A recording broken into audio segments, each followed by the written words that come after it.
Good morning 10th class. Today we will discuss about the chemical properties of metals and non-metals. Chemical properties metals and non metals की discuss करने लगे हैं हम. सबसे पहले हम केमिकल प्रॉपर्टीज़ डिस्कस करेंगे मेटल्स की.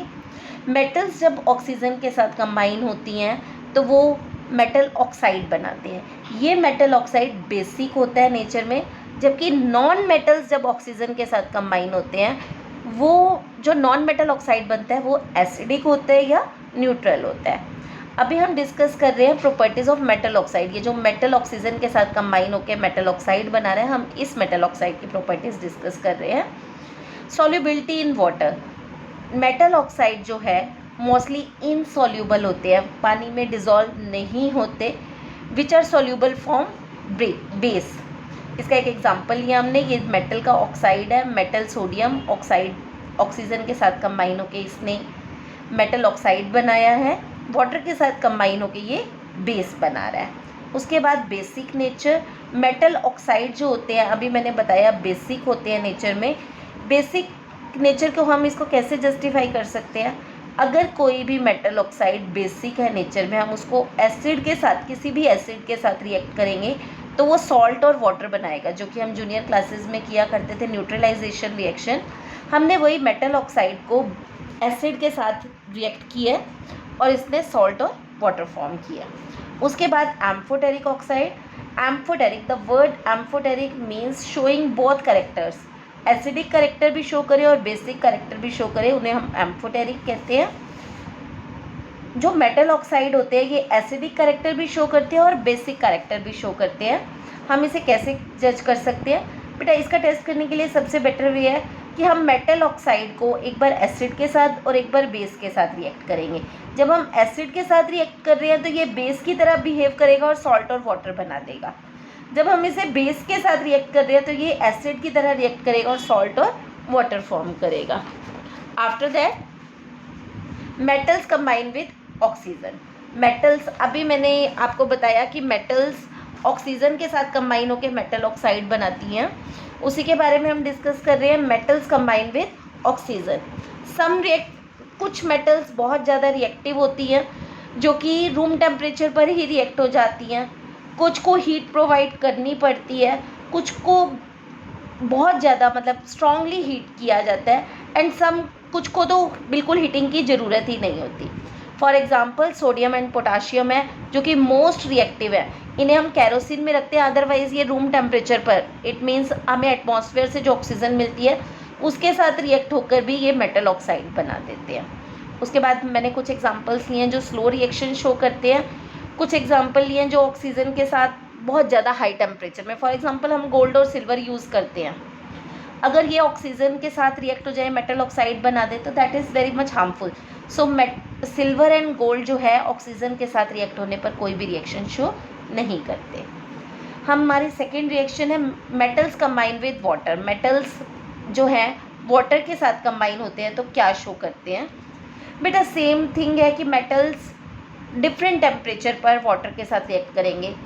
कुछ मेटल्स ऐसे हैं जो कोल्ड वाटर के साथ भी रिएक्ट कर जाते हैं. कुछ रूम टेम्परेचर, कुछ के लिए हमें हीट वार्म वाटर यूज़ करना पड़ता है, और कुछ मेटल्स जो है स्टीम के साथ रिएक्ट हो जाती हैं.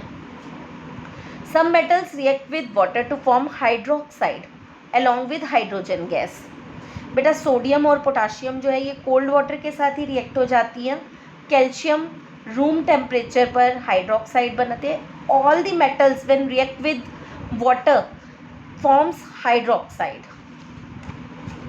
कुछ मेटल्स हॉट वाटर के साथ, फॉर एग्जांपल मैग्नीशियम जब हॉट वाटर के साथ रिएक्ट होती है तो ये मैग्नीशियम हाइड्रोक्साइड बनाती है और स्टीम के साथ रिएक्ट होकर ये मैग्नीशियम ऑक्साइड बनाती है.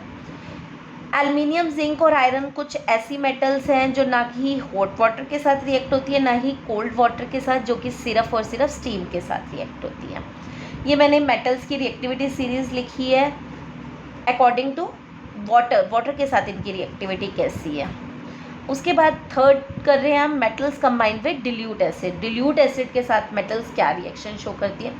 जो मेटल्स बहुत ज़्यादा रिएक्टिव होती हैं, और कुछ मेटल्स होती है जो लीस्ट रिएक्टिव होती हैं, जैसे कॉपर, मर्करी एंड सिल्वर. बेटा कुछ मेटल्स जो हैं उन्हें रिएक्ट करने के लिए हमें हीट करना पड़ता है। फॉर एग्जांपल अभी मैंने आपको बता रही थी सोडियम और पोटाशियम बहुत ही रिएक्टिव मेटल है, very violently react with acid. बेटा हम यहाँ किसी भी एसिड के साथ आपकी रिएक्शन आ सकती है, आइदर HCl, आइदर H2SO4 और HNO3। ये क्या करते हैं, यहाँ पर ये डिस्प्लेसमेंट रिएक्शन शो करते हैं। Hydrogen, always remember they liberate hydrogen gas.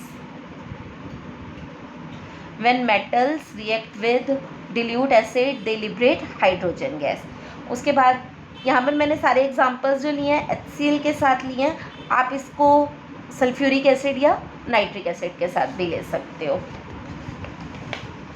उसके बाद ये कुछ मेटल्स की मैंने आपको एसिड्स के साथ ही रिएक्शन दिखाई है, उसकी रिएक्टिविटी सीरीज बताई है।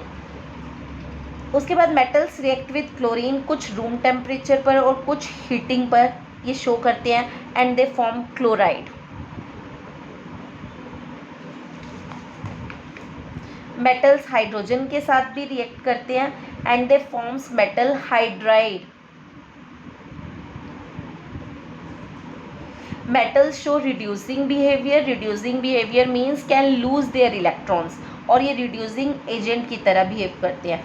आफ्टर दैट डिस्प्लेसमेंट रिएक्शन, मैंने आपको पहले भी बताया था डिस्प्लेसमेंट रिएक्शन रिएक्टिविटी सीरीज़ के अकॉर्डिंग होती है। ये मैंने आपको रिएक्टिविटी सीरीज़ बताई हुई है। अगर कोई मोस्ट रिएक्टिव एलिमेंट हो और लीस्ट रिएक्टिव एलिमेंट से, इट मीन्स जैसे जिंक है वो कॉपर से ज़्यादा रिएक्टिव है, तो ये इसको डिस्प्लेस कर देगा, कॉपर के प्लेस पे जिंक आ जाएगा और ये जिंक सल्फेट बना देगा। अगर हम इसी रिएक्शन को वाइसे वर्सा ओपोजिट लेते हैं, जिंक सल्फेट को कॉपर के साथ रिएक्ट करते हैं, तो कोई रिएक्शन नहीं होगी। कोई रिएक्शन ना होने का रीज़न क्या है, कॉपर जो है वो जिंक से लीस्ट रिएक्टिव है, that's why it doesn't show any reaction. Thank you, have a nice day.